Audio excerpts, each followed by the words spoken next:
남자는 대출로 화물차를 샀다. 하루 벌어 하루를 살며 겨우 할부금을 내는 형편이었다. 그 와중에도 여자는 빠짐없이 저축했다. 이자로 따지면 빚을 먼저 갚는 게 이득이지만 그건 남자의 몫이었다. 여자에게 저축은 단순한 습관이 아니라 오늘을 견디는 종교적 의식이었다. 이자가 많은 할부금보다 이자가 적은 미래를 저축하는 것은 합리적이지 못한 계산이다. 그래도 여자는 과거의 짐과 미래의 희망을 금융적 계산으로 바꾸고 싶지 않았다. 과거의 운명과 미래의 운명은 크기로 등가할 수 없기 때문이다. 그래도 불안은 사라지지 않았다. 그래서 여자는 남자 명의로 보험을 들었다. 이제 남자가 돈을 벌어오든 혹은 보험금이 들어오든 여자는 손해보지 않는 구조를 완성함으로써 위험을 분산했다. 집을 살 때도 다르지 않았다. 대출로 집을 마련했지만 여자는 대출금 상환을 일종의 행복의 절차처럼 여겼다. 그 집은 여자의 이름으로 되어 있었고 대출금이 끝나기 전까지 남자를 집에서 쫓아낼 생각은 없다. 오랜 세월이 흘러 대출이 끝났을 때 남자는 이미 노인이 되어 있었다. 이제 현명한 여자의 집에서 두 노인은 주택연금으로 남은 생을 함께 살아갈 수 있게 되었다. 남자는 반려견보다 못한 취급을 받으면서도 그녀의 현명함과 쫓아내지 않는 배려를 사랑으로 믿으며 늙어간다. 남자가 배를 타고 고기를 잡으러 나갈 때 여자는 말리지 않는다. 남자가 고기를 잡아 돌아오면 여자는 술을 빚어놓고 기다린다. 그러나 절대로 빚의 배에 아내를 함께 태워서는 안 된다. 흔들리는 배에서 아내를 지키려 하면 배를 잃고 배를 지키려 하면 아내를 잃게 된다. 그리고 잊지 말아야 한다. 남자가 항구에 늦게 돌아오면 옆집 남자가 먼저 취해 있을 것이다. 인생은 막걸리디. 오래 미루면 맛이 상한다. 남자는 일을 하기 위해 돈을 쓰고 여자는 돈을 위해 일을 한다. 남자는 여자를 좋아해서 돈을 벌어야 하고 여자는 돈을 좋아하기에 돈을 주는 남자를 사랑한다. 부채는 단순히 돈을 빌린 상태가 아니다. 자는 갑골문, 병부절, 자가 변형된 것으로 허리를 굽힌 사람 플러스 조개패가 합쳐져 재물의 허리가 휜 사람을 뜻한다. 자는 갑골문, 화와 북녘 자를 겹친 글자이지만 갑골문의 기원을 살펴보면 나무 위에 사람이 올라탄 모습이다.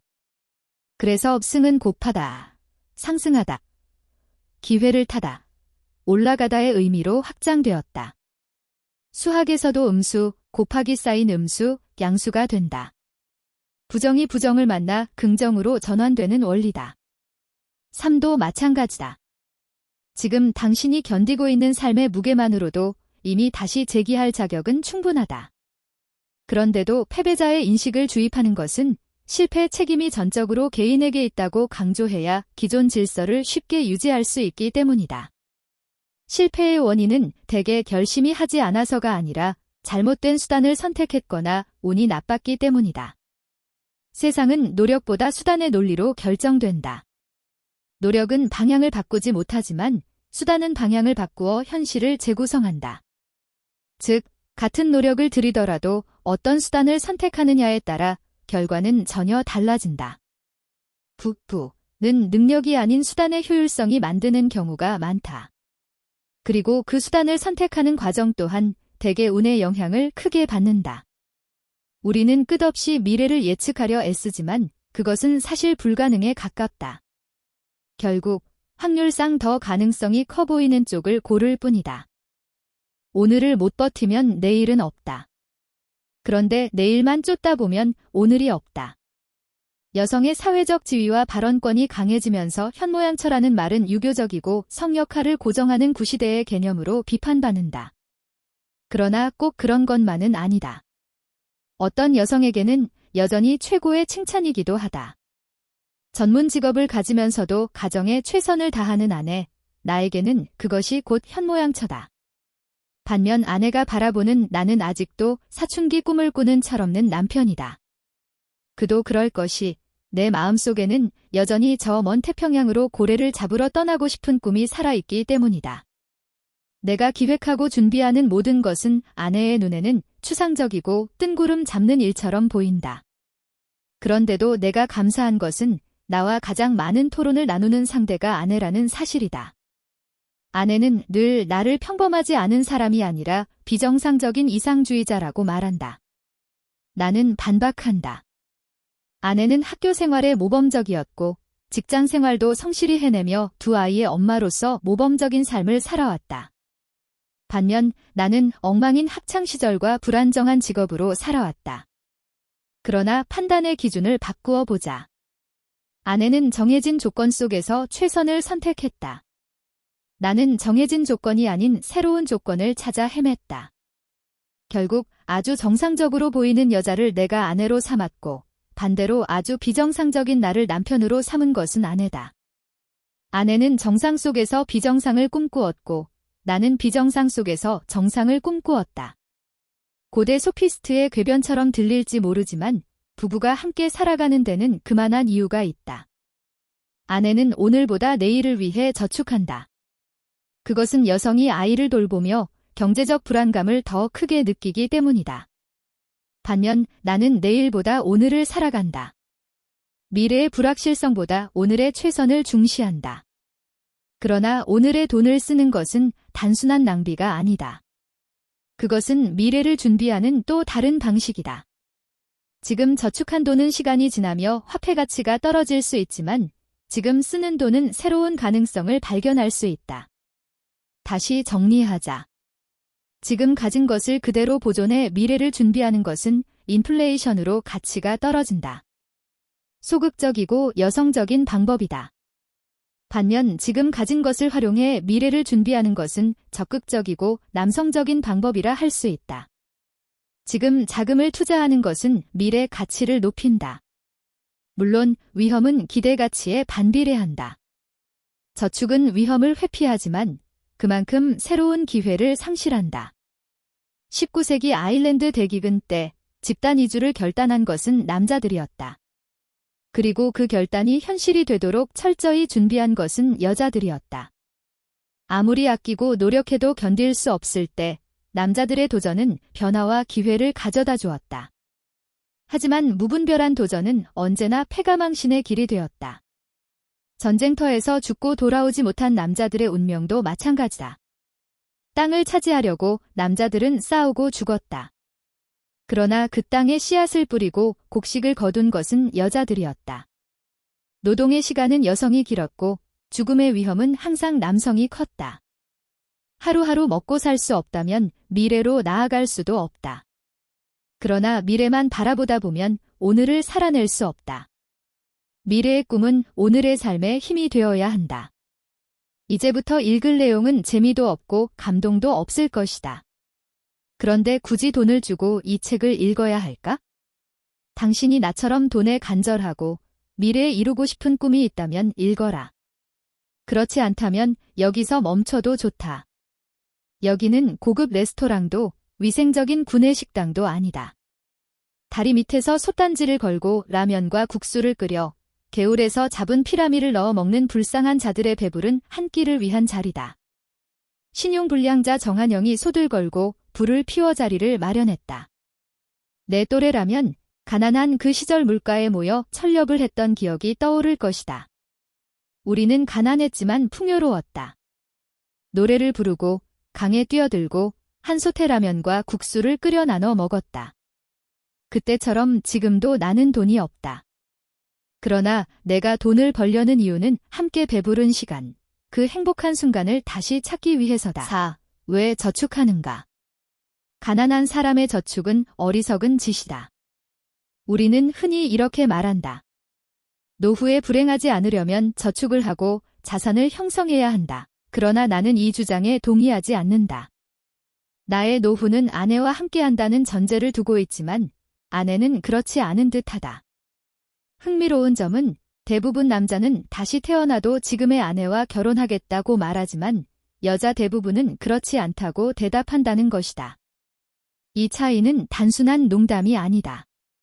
저축과 노후를 바라보는 관점의 차이와 닮았다. 나는 여기서 저축의 진정한 의미를 이야기하고자 한다. 다만 그 중요성에 비해 지금은 일부분만 언급하겠다. 가난한 사람이 미래를 위해 저축하는 것은 사실상 심리적 만족감 외에는 큰 의미가 없다. 그것은 플라시보 효과나 종교적 믿음과 같은 막연한 확신에 가깝다. 빚을 지고 있는 사람에게 저축은 오히려 가장 나쁜 선택이 될 수 있다. 반면 부자에게 저축은 선택지 중 하나일 뿐이다. 그렇다면 다시 묻자. 우리는 왜 저축을 하는가? 통상적으로 저축은 미래의 자유를 보장하고 심리적 안정을 주며 자기 책임의 태도라고 말한다.